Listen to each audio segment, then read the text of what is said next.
At the beginning, install the ground wire to the patch panel through screws and tools.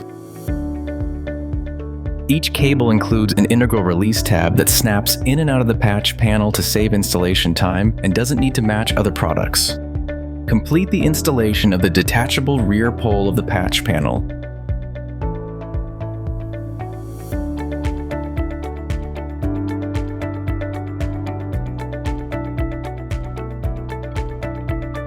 The plug connectors can be connected to the inline coupler of the patch panel.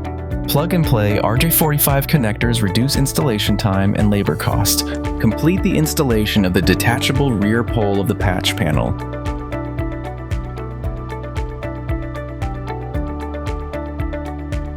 Install the patch panel onto the cabinet with screws and nuts.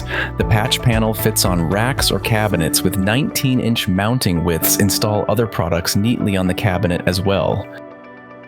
Preterm copper trunks allows for fast and easy installation, saving time, space, and labor costs.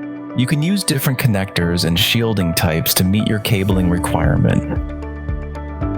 Connect to patch panels and switches with copper patch cords. Tidy up the cables neatly and beautifully. Pre-terminated trunk cables achieve reliable connectivity between switches, patch panels, and zone distribution areas in the data center, making cabling more accessible and organized.